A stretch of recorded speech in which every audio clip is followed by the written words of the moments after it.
So guys, it's been a little bit since I've made a Mavic 2 Pro video, so I thought I'd come out to you with this. So I have the Mavic 2 Pro, and a feature that I really love about the Mavic 2 Pro that allowed me to get rid of my Phantom 4 Pro is variable aperture. So what that means, you can set the aperture from f2.8 up to f11, and if you're not a photography nerd or know all that stuff, basically f2.8 allows more light into your camera. f11 allows less light into your camera. f2.8 also allows for a shallower depth of field, so the background is more blurry, as you can see right now. If I change this to f11, then it would be hardly any blur and less light. So like, why would you want to be able to change the aperture? Wouldn't you think like you just want the best depth of field, the best light capabilities? Well, typically, yeah, but when you're shooting drone videos, it's very important to get the motion looking good.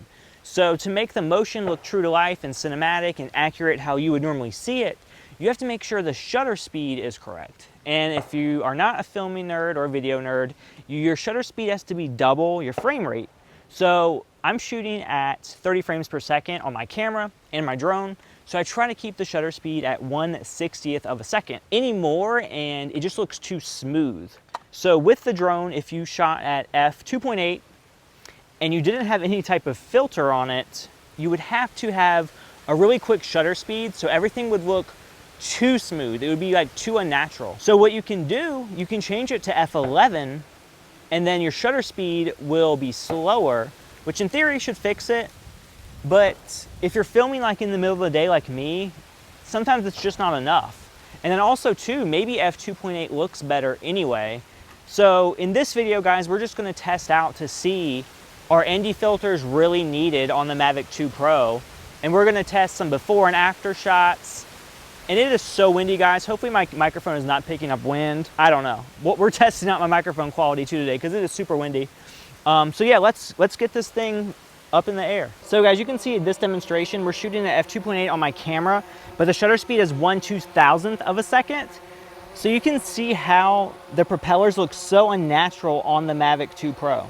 Now what we can do is adjust the f-stop until the shutter speed gets more natural. But now we lost that blurry background. Like it's slightly there, but we're shooting at f18. So if you can see the propellers, they're blurry right now. And then we go back to f2.8.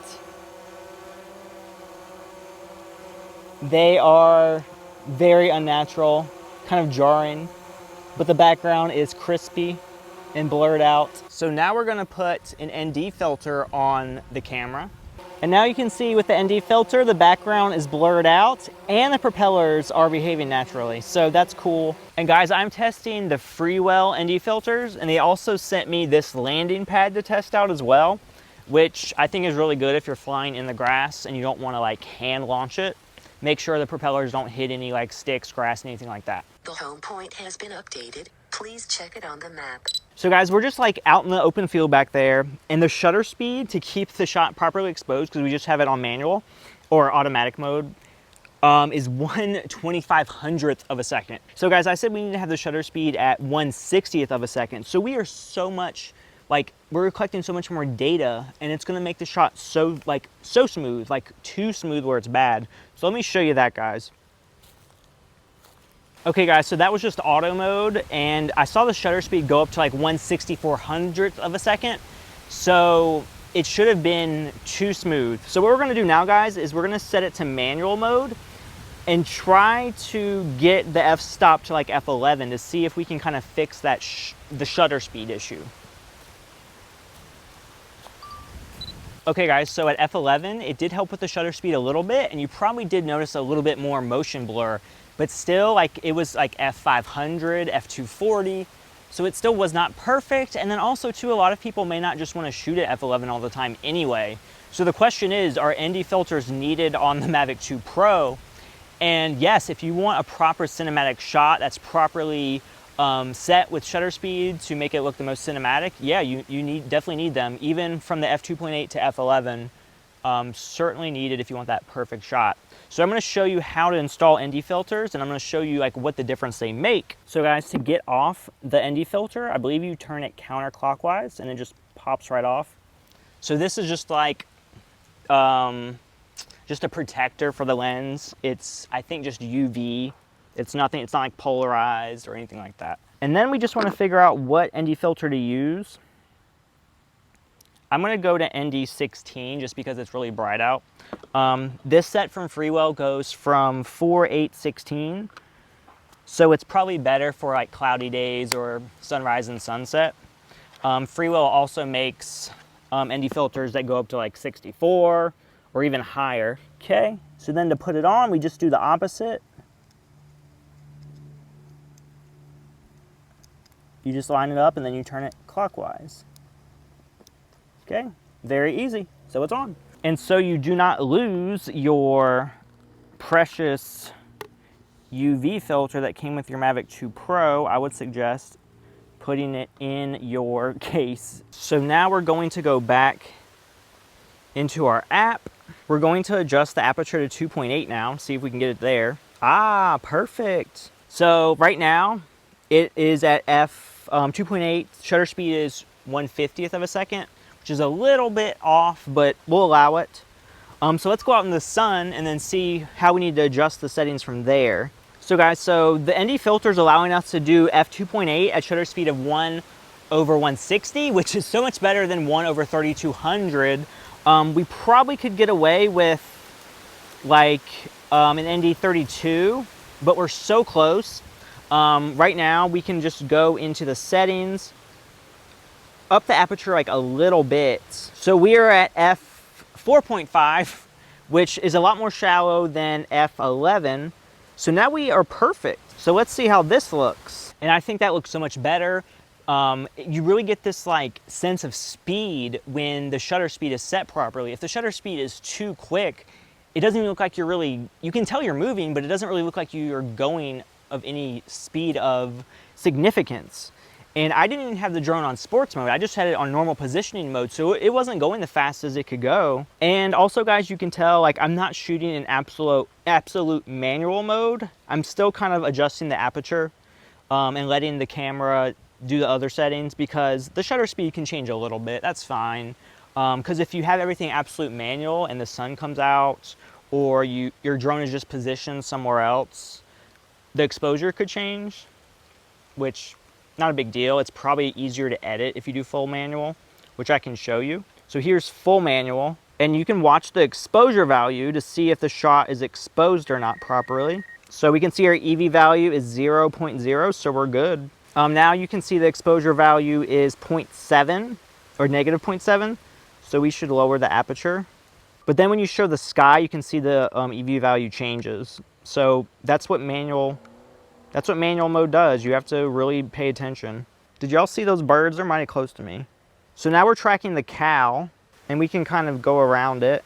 You can also see the exposure values changing, like it's getting a little overexposed. Okay, I'm going to get out of here because these birds are freaking me out. These birds do not like me. I'm probably disturbing their peaceful Saturday. Okay, so let's do like a final blur test, like in sports mode, pretty close to the ground. I want to make sure we're exposed properly.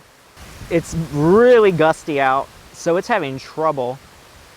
How about this, guys? Let's turn it around and go in the wind. Yeah, now it's going like 44 miles an hour, 45 miles an hour. So guys, that is my video on the ND filters by Freewell for the Mavic 2 Pro. I really think they made a huge difference. So the Mavic 2 Pro, you can adjust it from f2.8 to f11, but it still is not enough to get that 1/60th of a second shutter speed I was looking for 30 frames per second. Having the ND filter, especially the ND16 on this like semi-cloudy day, was perfect. I was allowed to shoot manual. I probably could have used an ND32. If it was super sunny, I probably would have needed a 64. So I will put links to all the different products offered by Freewell I talked about in the description below. Check them out. Some other just findings that are really important with the Mavic line. The ND filters did not compromise the flight. It did not compromise any gimbal movement. It was able to initialize perfectly fine, calibrate, whatever you want to call it. I didn't really notice anything different. Like, the best part of the Mavic 2 Pro that shares similarities with the Phantom 4 Pro is that you can screw off the UV filter. So the previous Mavic, you just had to put a filter on top of a filter, which in theory should reduce the quality because now your camera is shooting through two different pieces of material. So the Mavic 2 Pro definitely earns its name Pro by allowing you to unscrew the UV filter and putting on these ND filters. So that is like a thumbs up in my book. I do not regret getting rid of my Phantom 4 Pro at all at this point. And that's all I gotta say about that, guys. If you enjoyed this video and made it this far, be sure to give me a big thumbs up. Hopefully the wind is not messing up my audio. If you enjoyed this video a lot and you wanna see more, make sure you subscribe because I'm uploading videos all the time. Have a great day, guys. See you later. Bye.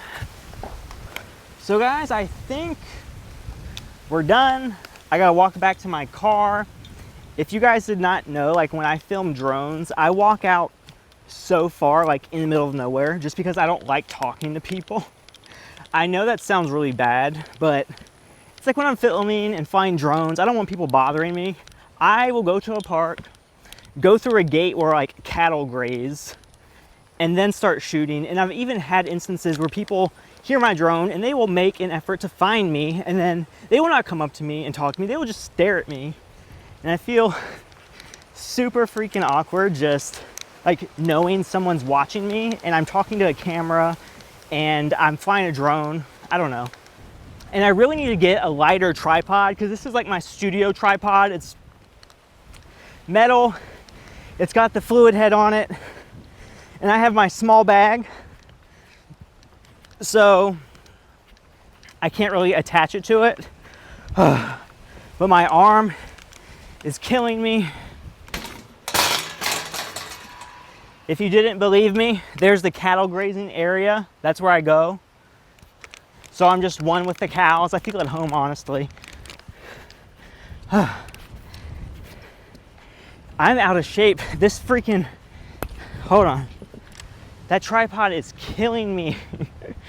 And you can see I'm still walking. Like, I come out of nowhere trying to film these drones. And now I got something in my eye. It's so freaking windy. And yes, guys, my Chevy Volt is treating me well, and I know that it is discontinued. They're not making any more Chevy Volts, but I love it. I'm gonna keep it for a while until I eventually maybe get like a Tesla or something. And I really like that the car is a hatchback, so I can store so much stuff in it. It doesn't have a trunk.